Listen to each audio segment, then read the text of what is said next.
music in the other in the bar.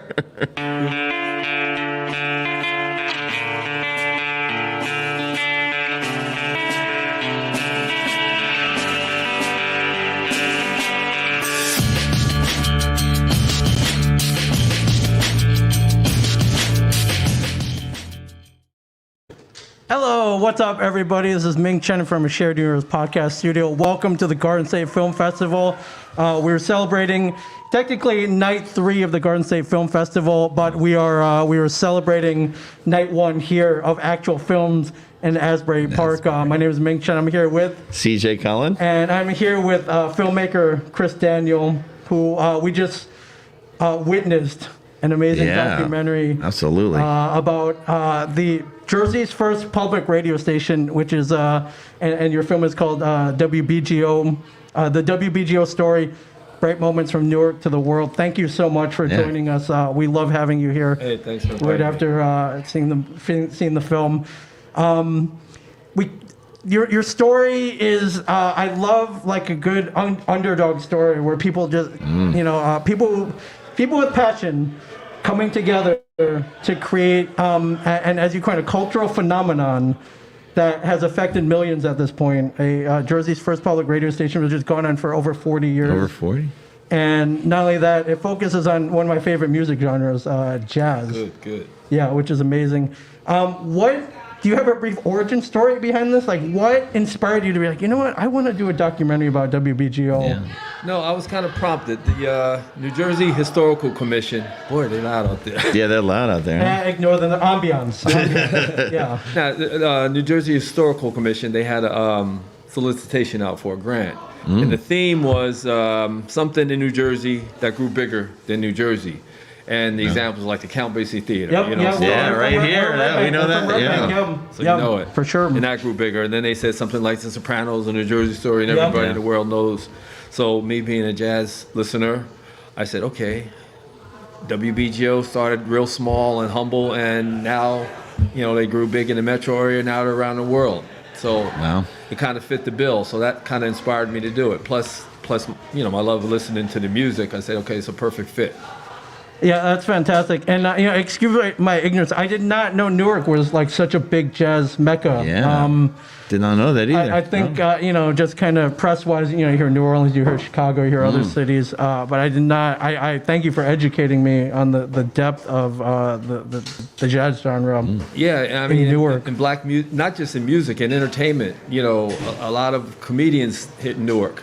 But as far as the jazz circuit, it was, blacks couldn't play everywhere. But they would hit places like hit Philadelphia, and then they come to New Jersey. They'd hit Asbury, then they hit Newark, and then they go to New York. It was just part of that circuit. Newark was real friendly, and you saw in the documentary how Newark got to be, it was friendly towards blacks in the day. Yeah. And there was plenty of places to drink beer because it was a beer town. So it kind of just a lot of clubs, right? A lot of clubs. Do they still exist? A lot of clubs, or not so much anymore? No. It kind of died, and I guess after the riots, it kind of died. But it's coming back. It's a few clubs there now. I mean, the pandemic killed everything. Yeah. But it was, It did. We chuckled, CJ. We drink a lot of beer, and we love craft beer. So we chuckled when I was like, "Oh, whoa!" Newark had like all these craft breweries. Yes. And then you mentioned there were like over 1,000 bars. Yeah, bars and venues in Newark alone. I think back in the day, the rumor was it wasn't polluted. All the water wasn't polluted up there, so it was perfect. Well, how ironic! No. I wouldn't drink anything made from that water. No, probably not. It's probably not a good idea. But when you have that much competition, you have drinking establishments. Yeah. What sells more beer than live music? Exactly. Even that is true to this day. I don't think it was craft beer back in the day. I think it was Budweiser. Yeah, they had the Budweiser plant right there, right? But it was beer and it was cheap, and you have a couple of beers listening to music. I guess it was a cool scene. Yeah, for sure. Do you remember who introduced you to jazz? I think for me it was my father, and at the time I was listening to a lot of I'm an '80s kid, so I'm listening to, Culture Club and things like that. And my dad's just scoffing at me. He's like, that ain't music. No, I exactly know how I remember. I mean, I grew up in the day where we didn't have remote controls. You had to turn the TV dial. Yep. Mm-hmm. Yeah. Yeah, I remember. Yeah, I would break the knob off the TV. Yep. My parents would get mad. Remember but yeah. Channel 13, WNET? Absolutely, yeah. So I was home at night, up by myself in the living room, and I was switching the dials, and WNET had this jazz festival on. No. And I remember hearing Gatto Barbieri playing. Yeah. And I was like, what is this music? And I've been listening ever since. And then I grew up a little older. This was like 12 years old or so. And when the disco age came, I said disco was cool. It's, good to hang out with girls and stuff. But anybody who drove my car, they had to listen to jazz, wherever I went. And that was it. I kind of, like right now, in my basement, we have a bunch of albums. My wife's got her disco side. She's right here, so we have to give her a shout out for sure. And I got my jazz side, and the crates and the CDs. But that's what started it for me, and that was it. That's cool. Did your love of jazz start on vinyl? Because I love vinyl, yeah. Okay. And I'm even starting back to buy more vinyl now. Because I kind of hate that vinyl left because you can't read you can't stream and you can't read who plays what. Yeah, you need the liner I think notes. It's kind of making a comeback a little bit, right? It is, yeah. A little bit. Little bit? Oh, a lot. I heard a stat that they're selling more vinyl now than they ever have ever. So that's great. I don't know if it's true or not, but I'll believe it if that's. Yeah, it's hard. I still got a decent turntable, but the little belt stretches and the pitch is always off. So yeah, wobbles a little bit. Yeah, but like the quarter on one side to weigh it down. Sounded so good though. Yeah, it's definitely better. Do you remember the first jazz musician where that just hit you? It's like, whoa. I mean, I listen in a weird way. Sometimes I might listen to a song like for a couple hours in a row now. But I think my all-time favorite is probably McCoy Tyner. Wow. I got more albums of McCoy, and the cool thing about him is so many different styles over the year. I would have to say he's my favorite. I hate to pick a favorite because I understand. Okay. But I just go by who I have the most albums or CDs of, and it's McCoy Tyner probably. That's awesome. I whenever I want to chill out, I'll grab a little couple fingers of bourbon, and I'll put on a band called The Weather Report. Yeah. Which, to me, that's my idea of a relaxing night. I got plenty of them. Well, I mean. Like the cool thing about listening to McCoy Tyner, if I want to get hyped up, I'll listen to him. If I want to listen to something a little slower, I can listen to him. I want to hear something a little out, listen to him, or everything. So he covers all the bases. Right. That's amazing. You interviewed a lot of people from WBGO. Do you remember the first person that you interviewed? Yeah. I think it seems like you got everybody who started it out, right? I talked to damn near everybody from the early days. First person I talked to was Dorthon Kirk. Okay, that's what I was going to guess that. Yeah. I knew Sheila Anderson, the host. Yeah. And I first talked to her about starting a project, and she said, "No, you need to talk to Dorthon Kirk." I knew of Dorthon Kirk, like right up here, at that time, but I didn't know her personally. And Sheila kind of said, "Talk to Dorthon," and when I talked to her, everything. She just knows everything, right? Yeah, she just said, "Okay, here's what we do. First, we talked to." Of course, Bob Ottenhoff. Yes, yeah. And then she said, you have to talk to Bill May. Bill May is the guy who did the photographs. Okay. Yeah. And he started doing photographs for BGO. He kind of rambled in the club, in Newark. Right. And he was an amateur photographer. And he's a long life Newark resident. He was an educator in Newark and a resident. So he's 100% Newark. Right. Wow. So he rambled in the club one day and he started shooting pictures. He was at, Miss Kirk was in the club. And Rasan was playing, and Bill was shooting photographs, and she had to stop him and scold him. Said, you don't have permission to shoot Rasan in the club. So that's how they met. So later on, he came to BGO and said, I shoot musicians. Right. And I do a good job, like I'm helping you guys out. Yeah. Yeah. So he kind of started doing it, and he wasn't paid. He wasn't paid, but he did it for 40 years, and. And actually, the reason why I came with that storyboard graphic, that it starts with the contact sheet. Yeah. You know what a contact sheet is. Yeah. That's kind of old school. Oh yeah. Oh yeah, where you shoot a series of photos and then it's a quick You go look in of the dock everything that room you and shot. put them on the sheet. Yeah. That idea actually came from when I was working with Bill. Bill said, "Yeah, I got a lot of photographs," so he sent me contact sheets. The old thing where you see the little film sprockets on Oh, there. wow. Yeah. Yeah, totally old school. Now everyone we just shoot on these Yeah. or DSLR. I It's miss all those. digital. So he would but send me the- the sheets, and I would circle what I wanted. Wow. And then when I did a couple of the first drafts, I had that as a placeholder. I said, Right. no, this is too good not to use. So I actually took it and recreated the graphic. And it was a good way to put in a bunch of Bill's photos, in the documentary. Right. And Dorthan Kirk, such a unique individual. Is there? Will there ever be another person like her? Is there a person like her in 2021 that is so entrenched in the jazz scene? Yeah, I don't think so. And she's been around so long, and I don't think it's anyone that she doesn't know. And she just made it so easy. I knew I had a lot of people to meet and talk to. Right. Yeah. But when she would send out the emails, hey, talk to Chris, he's doing his documentary. And then it was just so That much. was it? That Yeah. was it. That was Wow. it. It was just like, the general made the order and people cooperated. This was a low budget documentary. Right. But Yeah. people wanted to help out. Some people came to my house, in the basement to shoot. That's awesome. It was just, You said you went to Chicago? yeah, shoot? we needed one shoot. One shoot I needed to do in Chicago because Steve Robinson lived out there. And it was like a crazy, I think it was about 36 hours, the whole thing. Wow. So there, shoot, come back 36 hours, run. Pretty much, round Total. trip. You got pretty much everyone else locally, or do you have to Everyone- travel? No, everyone else was local, Wow. except for Steve. He moved out of town. So I went to Steve's house, shot him. It was a really crazy trip because they lost my equipment in the airport. So Oh, okay. That's a filmmaker's Oh, my nightmare. gosh. yeah, so I had Oh to my wait god. Oh, 3 or 4 hours to get my equipment. So I got Wow. to Steve's house late. So I interviewed him pretty late at night. And after that, he took me to a jazz club in Chicago. oh wow. Got back the next morning, got up, got on a plane, came back. So, I found like a $99 flight. Yeah. And it was, and this was a one-man crew. So I took all my camera equipment Yeah, out, audio gear, everything. and put it into a regular suitcase. Yeah. It was Wow. pretty crazy, but hey, Yeah, Got it you done, you yeah. got what you need to get, Got what I and it needed was, to and get. that means it's worth it at any price. Yeah. yeah. How was going to the clubs in Chicago? Was it kind of the same, different from here? I don't. It was the same. It was a typical jazz club. was, It, yeah. it was a little upscale in that area we were at, but Well, I was going to ask now. Chicago, there are many jazz clubs here. Where do we find the jazz clubs here Yeah. in New Jersey? Yeah. Because I want to go to them. There really isn't anything here, say in Asbury Park or even here in Central Jersey. I don't know of I'll any. give you a good plug, and I'll give a plug to the New Brunswick Jazz Project. You heard of Okay, that? New Brunswick. No, I haven't. Yeah. Well, a lot of free jazz. How's that sound? Free. I'll pay for jazz. For sure. I don't. Yeah, but that.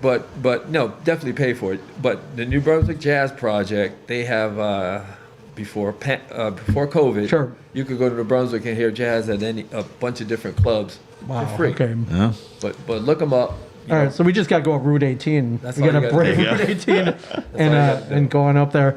Yeah. The amount of archival footage that you have is amazing. Oh my. How did you accumulate all that? Was it a lot of it was contributed? And it's like, oh man, I got photos. First, Bill May was a big contributor. Okay. A lot of his was a big help.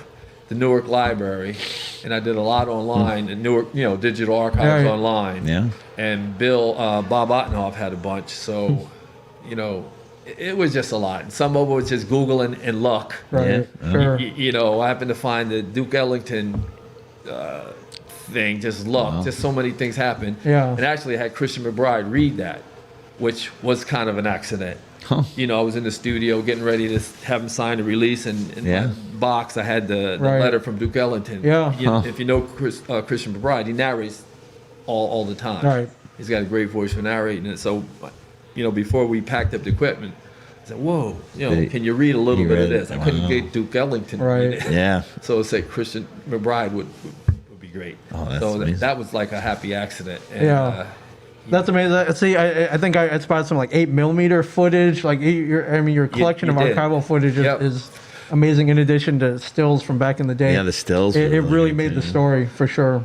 That 8mm footage is from Mrs. Kirk's, private home movie collection. Oh wow. And a guy, Adam Cahan, did a documentary on Rasan,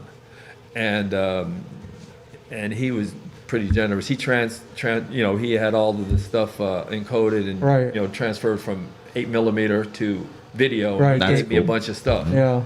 And I used that, and it really was a blur, because it said it was only like a year and a half. That's fast. Yeah, You which did is that fast. When you crazy said that, I fast was like, whoa. for a documentary. That is fast. And it was more like, I guess it wasn't for the money. If you add up the money. No, it made $2 an hour.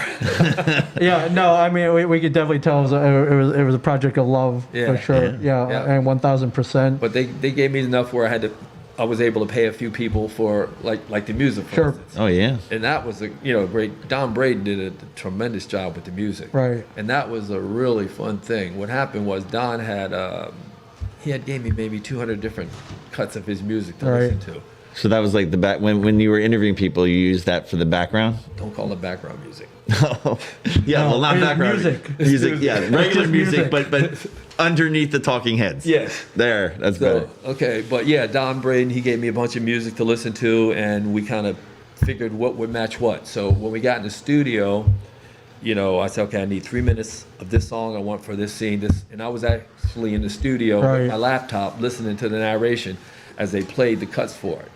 And he would tailor us. Okay, you know what? Maybe take the piano out of this one. Right. Take the bass out. And just play the drums. Okay. So he kind of musical directed and it. he would, sit there with his band. I'd listen. He'd say, "How was that?" And I would say something, and Don would have his guys do it, and they would just. Yeah. And, So it's just like a recording studio session. Yeah, we went to WBGO. We didn't have the big screen like an NFL Films, but we had my little monitor. Well, but you recorded at WBGO. Yeah, recorded That's at amazing. That's amazing. That's cool. The other cool thing, little statistic, the guy who did the audio remixing was Duke Marcos. I remember from the documentary. Yeah, he's a Grammy award-winning audio mixer. I saw that. Wow. So Duke, I was worked with Duke, and Duke took because we did so many interviews, and they were from all over different places. Yeah. And they're going to all sound different. Right. Duke did an amazing job in making it sound like I think he did a great job in making it sound like all level. All the same all level. That's not easy to all do. consistent. No. But yeah. No, it's not. I can tell you that firsthand. Yeah, it's not easy. Yeah. No, not at all. Those interviews, I think at least, I don't even know how many, but they were in so many different locations. Like Bob Ottenhoff was in 3 different locations. Yeah, I saw that. We love the touch. You're interviewing. There's rain. The rain. Gently lucky going that down day. on the I got window. lucky that day. That was nice. It was raining. Yeah, I definitely noticed But yeah, that. the sound was incredible throughout. I mean, the acoustics, but it's in the place, but it just sounded great. No, he did. Yeah, I don't know how he did it, but when he gave it back to me, I was like, wow. It took him a little while to do it, but it was just like the old days. Everybody contributed. That was Duke. He was the man back then, and he still is. Yeah, that's amazing. That's awesome. CJ also runs a film festival as a filmmaker. A couple of technical questions. What did you shoot this on? Okay. Are there any technical details that you can give us? Just inspire other filmmakers. I shot this. The main camera was a Canon C300. Okay. Not 4K. Right. So it can, Yeah.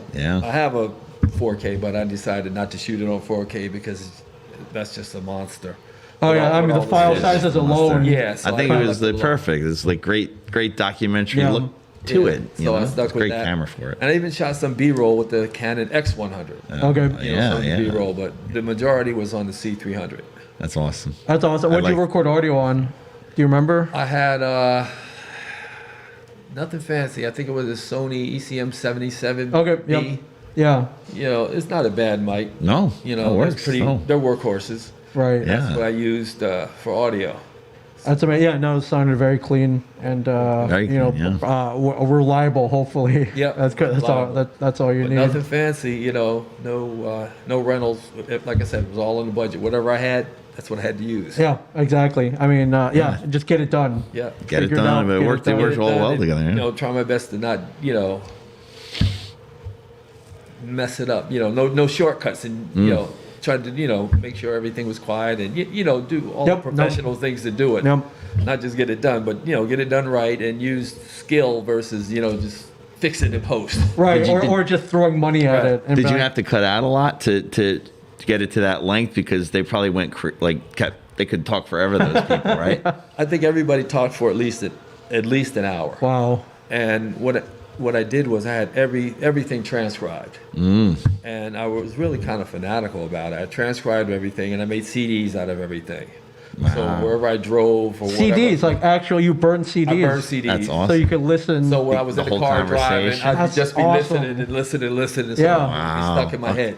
They must have had so many stories. They did. And I hope to make a DVD one day with with some bonus clips. Yeah. They had so much good stuff. Yeah. Right. And it originally was supposed to be a half an hour. My grant was for a half an hour. I'm glad you didn't cut it down to half an hour. Yeah. No. I couldn't have did it. Yeah. So then I went for 54. So, it's broadcast ready, 54, Yeah. 48 or whatever the number is. Yeah. So That's great. So what's next for the documentary? for this one, Yeah. well, eventually after the film festival stuff is done, I'm Yeah. going to release it to the public. Okay. So The public needs to see it for yeah. sure. And BGO actually right now is using it for fundraisers. Okay, that's smart. That's great. I mean, why wouldn't they? Yeah. So Do they still do the 24-hour? The jazzathon? No jazzathon? That was great, though. That was She said that's never going to happen again. Now with all the unions and this Yeah, and that. that's- It's not going to happen. man. I wish I could have been to one. Yeah, for sure. But How long no. did they last? I think about 3 or 4 years they did them. Okay. But I actually got to go to something like that when the New York Museum was going out of business. They were it was Save the Library in Right. New York. Yeah. And actually, that's the first time I got to see Rassan play. But musicians would just walk in, you sit on the floor, you don't know who was coming in. Right. That's my closest to the jazz-a-thon. But yeah, Mrs. Kirk has a foundation where she funds a kid to go to some kind of music school or camp. Wow. And they're going to use that. Matter of fact, in a couple of weeks, they're going to have a private exclusive screening. And Oh, cool. That's great. funders will use it. I mean, if it wasn't for COVID, you'd probably have something in Sure, person. sure. Yeah. Yeah. But you do what you can do right people are now. gonna So do, and people are going to fund her foundation. yeah, I mean, I don't even know if they even do telethons anymore. Can you remember the last time? I can't remember March the of last- Dimes, maybe, I or don't the know. That Jerry because Lewis. Yeah. everything now is like Kickstarter, GoFundMe, Yeah, and then they do you it just that put it way. up there and have Yeah. people donate there. It's very rare, but sometimes they do it. If something really bad happens, Hollywood comes together and does something for Yeah, hurricanes sure. or something like that once in Yeah. a blue moon. But that's it. Yeah, that's pretty much it. Remember Comic Relief? Oh yeah, that was what's the name? It was Mork and Mindy guy. Oh, yeah, Robin Williams. Robin Williams and yeah. Whoopi Goldberg and Billy Yeah. Crystal, and it was for the homeless. Yeah, for Remember sure. that. Yeah. You mentioned you mentioned sending a kid to a jazz camp, and what is the state of jazz right now? What is how is jazz growing right now? Are there kids out there like Matthew Whitaker who are getting into jazz, and is there a youth movement I know if you look at the sales and go Sure. by strictly sales, Yeah. it's not high on the sales. Okay. But I think as far as the art form, it's doing fine. Okay. You got plenty of young people still coming out with stuff. And before COVID again, I used to go to the Newport Jazz Festival, and especially with Christian McBride running it, you always see totally different acts that you would never expect. And every Right. time I go, I see some new act. And I remember one year, Marilyn, who is that I love now that we saw from Newport? Go-Go Penguin is one. Check them out. The other one that I play all the time that I drive you crazy with, Shabaka and the Ancestors. All young guys. right? Sons of Kemet. That's awesome. But check these guys. So I think jazz is doing fine. I just wish more people would pay money to go see it. Sure. That's the problem. Red Bank used to have a jazz fest. They used to go. I don't know what happened. Red Bank. Marine Park. Yeah, Marine Park. There you go. I don't know the last one they had. But One of my dreams. I know it's one of the bigger, but I want to go to Jazz Fest in New Orleans. Yeah. I want to see a band like Galactic live. Right. But and I'm hoping that we'll get to do that at some point. That's soon. a good one. But- And the other good one they play up at Montclair Jazz Fest is always big. Wow, It's always okay. crowded, but it's Yeah. super crowded. But that's amazing. can't check wait out till the they come Brunswick. back. I mean, that's like I said, Yeah. it's free, but when they have some good acts there. Yeah, for sure. And I was lucky enough this year, one of the jobs I did with a production company is we did the Central Jersey Jazz Fest. Right. And we had to do it in like a house. So Oh, wow. just me, 10 other people in the house, and we had private. Wow, like old school, down and dirty, just like Well, because just of jazz. COVID, Yep. they couldn't do it in public anymore. Right. Would you be able to stream something like that if you could do that? It's been streamed already. Yeah, streamed. Yeah. You know, we didn't do it live stream because it Yeah. was too much, not the way to go. So Yeah.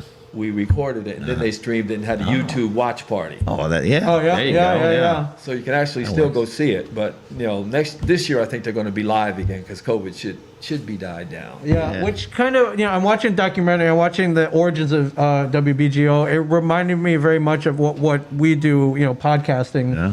where, it's like, you get a bunch of people, it's like, let's just do this. We'll Yeah. worry about everything else later. Yeah. But we're doing this ourselves. We want to control everything ourselves. We're doing it because we love it. And let's just see what happens. Yeah. And even, the stories about, no heat, no AC, the Yeah. electrician coming down to turn off the Crazy electricity. stories, right? Just reminds me of being kind of an entrepreneur, even Yeah. now in 2020. And the thing is, from the people that were working there, they were like top-notch people. Yeah. The news guy is a Peabody Award winner. Right. The audio guy, Grammy winner. Right. And Bob, Wasn't one a lawyer? Somebody didn't say something about his lawyer? yeah, Al Pryor, he was a Yeah. lawyer, but he had a reverence for music. Yeah. And, Amazing. That's but awesome. all those guys, they took a chance. And Rhonda Hamilton was a superstar. I mean, she's like a jazz library. Right. But they all wanted to start something new. And it was just their passion. And they were young. And the weird thing, Bob was like 25 years old, Right. when he Yeah, started. young. Wow. He Yeah. was young. And it was Young, like, okay, crazy. right out of college. Yeah. And it was really kind of funny when Gary Walker was like, "Hey, you want to do a live thing every week?" He was like, "Yeah, sure." No big deal. Yeah. And that was the attitude. Let's just do it. And Yeah. they all got all partied together, and they just said, "Let's do it." And it was for the music, and that's the way they did And it. to start out in a school like that? Yeah, that's fourth pretty floor of his awesome. school, like Yeah. just Crazy. humble beginnings. Yeah, what a- man. Yeah, and that was probably the dicey part of Yeah. it because people in Newark were pissed off because but they were wasting the station. They were just using it for Yeah. Newark education Yeah. stuff. They were Yeah. wasting the time. Right. And then BGO and Mayor Gibson said, we got to do something. With Yep. it. And Yeah. And they did. and they did. And it's a great thing for Newark. And independent filmmaking too. I mean, that independent spirit. And like, let's just scrape up whatever we can get and just do it because we love it. It's the amazing. Same thing too. I was an independent guy and approaching all those people and said they didn't know me, but Yeah. they knew why I wanted to do Yeah. it, and I was just like, come on, join the party with them and let's do it. That's awesome. Yeah, Chris, you've done a great thing. Thank you for Yeah. jumping down. Do you have a website, Instagram, anything you want to promote? Well, my company is Daniel Productions, DanielProduction.tv. Yep. .tv. And I guess one of the other things I do on a regular basis now is we do a TV show for the African American Chamber of Commerce. Okay. Called Pathway to Success. So that's on once a month on NJTV or Okay. NJPBS they call it now. Okay. NJTV. But that's on. You can see it on PBS.org or NJTV. Right. Watch that. But Daniel Productions is the business I've been doing for 30 years. That's awesome. Are you based out of the same area, Newark area? No, I'm right here in Tinton Right here? Falls. Oh, I live in okay. Tinton Falls. Wow. Oh wow, okay, you're Wow. local. Jeez, Very you're- local. Yeah. All right, well, we love you even more. Yeah. Closer. That's that. Yeah, that's, all right. I'll that's, send you a card. that's That's amazing. awesome. Yeah. Yeah. We're right there. We're right there, right? Yeah. Our studio is a mile north Yeah. of the Monmouth Mall. So Okay. yeah. Yeah, right so there. we're right there with you, man. Thank. Have you been to Jersey City for any jazz? Because I used to work in Jersey City a lot, and I go to the Brightside Tavern. They have jazz night quite often. No, you know where I've been before COVID again is up in what's that place in Jersey City? Somebody's place. What's it called? And it's a little bar. Can't think of the name of it. Darn it. Not Emmett's Place, but it's a little bar, and for $10 you go there to listen to music. Yeah. And they give you a little bit of food and everything. But Right. I started going there, and Yeah. then COVID. I keep saying COVID killed it, but COVID kills everything. Yeah. Yeah. But that's Wow. a nice place to see jazz. It's right downtown, and in Jersey City. But that was it. I guess the places I used to go the most. I used to go to New York a lot, and then Philadelphia's got good. Chris's Yeah. place in Philly was a cool place, and the typical places in New York, Blue Note and whatever. Yeah.